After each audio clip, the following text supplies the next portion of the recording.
एक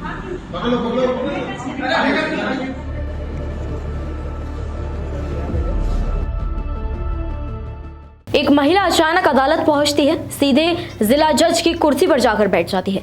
खुद को वो जज घोषित करती है, हथौड़ा बजाकर ऑर्डर ऑर्डर चिल्लाती है और वकीलों से कहती है कि गवाह और सबूत पेश किए जाएं, क्योंकि आज अदालत वही चलाएगी।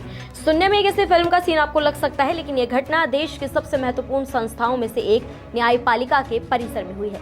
सवाल सिर्फ एक महिला की हरकत का नहीं है, सवाल ये है कि आखिर जिला जज की कुर्सी तक कोई बिना रोक टोक कैसे पहुंच सकता है। क्या ये सिर्फ एक मानसिक रूप से परेशान महिला का मामला है या फिर अदालतों की सुरक्षा व्यवस्था में मौजूद गंभीर खामियों का खुलासा भी। पूरा मामला क्या है, आइए आपको बताते हैं। दरअसल ऑर्डर ऑर्डर की आवाज और अदालत की कुर्सी पर बैठ गई एक स्वयंभू जज। अदालत जहां न्याय होता है, जहां हर शब्द कानून की किताबों से निकलता है, जहां जज की कुर्सी सिर्फ एक फर्नीचर नहीं बल्कि न्याय व्यवस्था की गरिमा और अधिकार का प्रतीक मानी जाती है। लेकिन सोचिए, अगर कोई आम व्यक्ति अचानक उसी कुर्सी पर जाकर बैठ जाए, खुद को जज घोषित कर दे और अदालत की कार्यवाही चलाने लगे, तो क्या होगा। दरअसल वाराणसी जिला न्यायालय में शुक्रवार को कुछ ऐसा ही दृश्य जो है सामने आ गया है। एक महिला सीधे जिला जज के कोर्ट रूम में पहुंचती है, जज की कुर्सी पर बैठ जाती है और फिर जोर जोर से ऑर्डर ऑर्डर चिल्लाते हुए वकीलों से गवाह और सबूत पेश करने को कहती है। कुछ मिनटों के लिए ऐसा लगा मानो अदालत नहीं बल्कि किसी फिल्म की शूटिंग चल रही हो, लेकिन ये कोई फिल्म का दृश्य नहीं था, बल्कि देश की न्यायिक व्यवस्था के केंद्र में घटी एक वास्तविक घटना थी। जानकारी के मुताबिक शुक्रवार सुबह कोर्ट की कार्यवाही शुरू होने से पहले 50 साल की वंदना गुप्ता न्यायालय परिसर पहुंचती है। जिला जज उस दिन अवकाश पर थे। इसी बीच वंदना सीधे कोर्ट रूम तक जा पहुंची और जिला जज की कुर्सी पर कब्जा जमा लिया। इसके बाद उन्होंने टेबल पर हैमर बजाने की आवाज निकाली और बार बार यही कहा, ऑर्डर ऑर्डर, गवाह और सबूत पेश किए जाए। आज सभी मामलों की सुनवाई मैं करूंगी। कोर्ट रूम में मौजूद वकील और कर्मचारी पहले तो हैरान रह गए, उन्हें लगा शायद कोई गलतफहमी है, लेकिन जब महिला ने फाइलें उठाकर पलटना शुरू कर दिया और खुद को अदालत संचालित करने वाला अधिकारी बताने लगी, तब स्थिति गंभीर हो गई।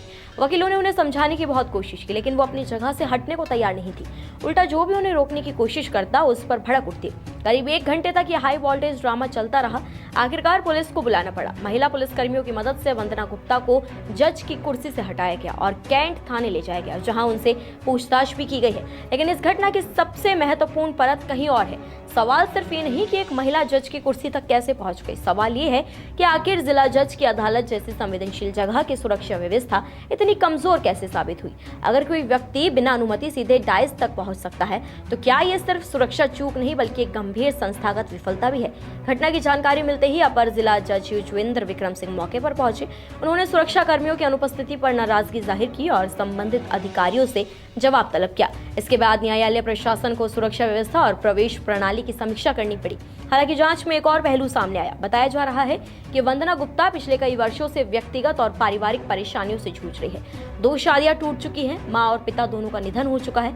पुलिस के अनुसार वो अवसाद यानी कि डिप्रेशन से भी प्रभावित लग रही थी।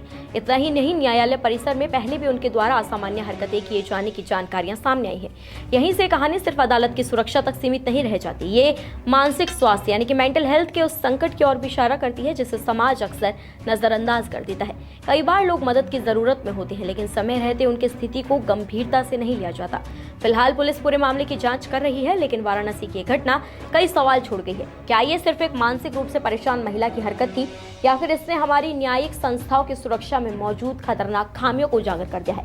और सबसे बड़ा सवाल, अगर एक महिला बिना रोक टोक जिला जज की कुर्सी तक पहुंच सकती है, तो क्या हमारी संवेदनशील संस्थाएं असल में उतनी सुरक्षित हैं जितना हम जानते और मानते हैं। क्योंकि कभी कभी सबसे बड़ा फैसला अदालत के भीतर नहीं बल्कि ऐसी घटनाओं के बाद उठने वाले सवाल सुनाते हैं।